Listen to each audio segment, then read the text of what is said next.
हर इंसान के मन में एक बार ये ख्याल ज़रूर आता है जिसमें वह यह महसूस करता है कि इस दुनिया में ईश्वर के अलावा कोई अपना नहीं है।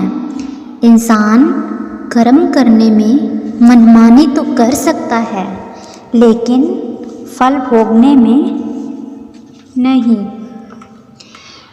अगर आपको कोई अच्छा लगता है तो वो अच्छा नहीं, बल्कि आप अच्छे हो, क्योंकि उसमें अच्छाई देखने वाली नज़र आपके पास है।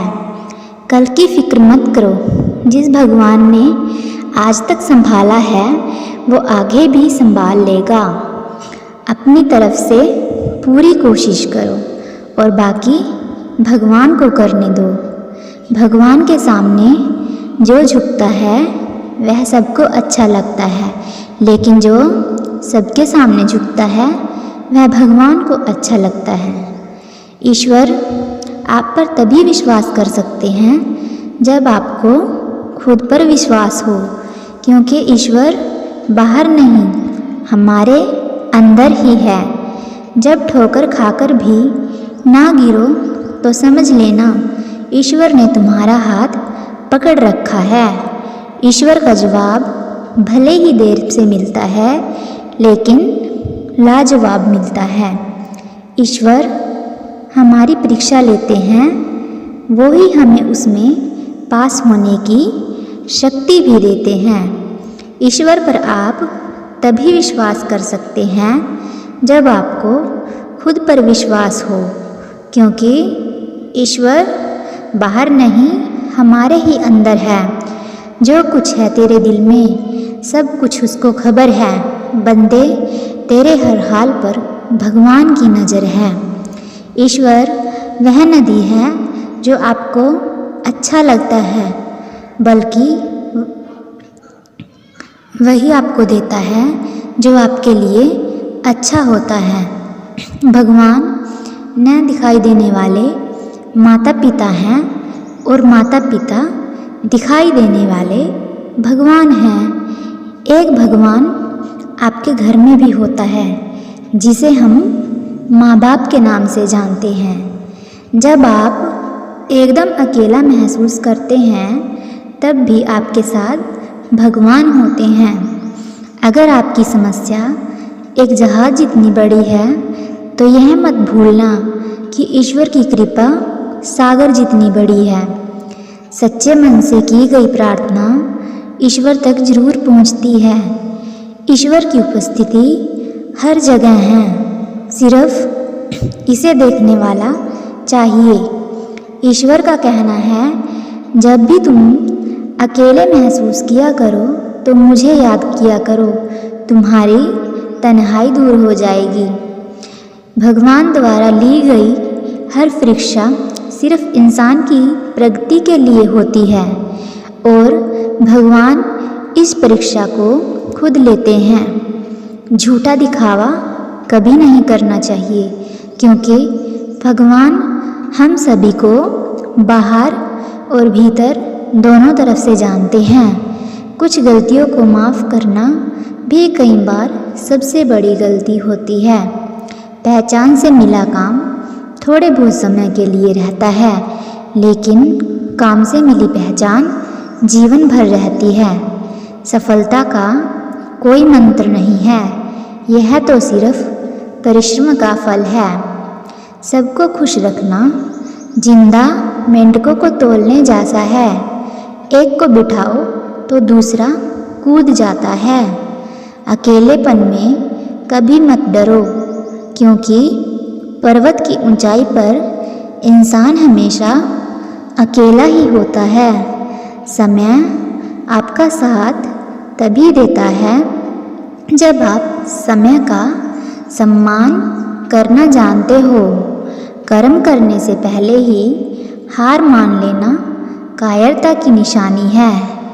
दिखावे के लिए किया गया दान दान नहीं, बल्कि खुद का प्रचार है। अगर फल अच्छा नहीं लगा तो उन बीजों की जांच करो जो आपने बोए थे। आप श्री कृष्ण की भक्ति करते हो, उन पर विश्वास करते हो, लेकिन फिर भी अपनी कुंडलियाँ दिखाते हो, फिर भी ग्रह नक्षत्र में विश्वास रखते हो। श्री हरि जी प्रभु ऐसे हैं, जो उन पर विश्वास करता है वो उनके ग्रहों की दिशा, नक्षत्र सब बदल देते हैं, क्योंकि जहाँ प्रभु जी की बांसुरी बजती है, जहाँ प्रभु जी का चक्र घूमता है, वहाँ पर सब ग्रह, नक्षत्र, दिशाएं, सब विपत्तियाँ, सब मुसीबतें दूर चली जाती हैं। तो चलिए इसी बात पर आपको महाभारत का एक छोटा सा किस्सा सुनाते हैं। जब श्री कृष्ण प्रभु जी कौरवों के पास पांडवों का प्रस्ताव लेकर आए कि आप केवल उन्हें 5 गांव दे दो, वो अपने 5 गांव में ही खुश रह लेंगे। इस पर जो वहाँ पर दुर्योधन का मामा शकुनी था, उसने दुर्योधन को भड़का दिया कि नहीं, तुम्हें ये 5 गांव पांडव को नहीं देने हैं। तो फिर प्रभु जी ने कहा तो ठीक है, फिर आप युद्ध करने के लिए तैयार हो जाइए। तो इस पर जो दुर्योधन के पिता धृतराष्ट्र थे, उन्होंने अपने पंडित को बुलाया और पूछा कि मैं युद्ध करूं क्या, और युद्ध में होने वाला क्या है। धृतराष्ट्र के पंडित ने कहा कि आपके पुत्र के कुंडली में राजयोग है, आप युद्ध कीजिए। धृतराष्ट्र पूरे चाव में चढ़ गया और दुर्योधन को युद्ध करने के लिए प्रेरित कर दिया।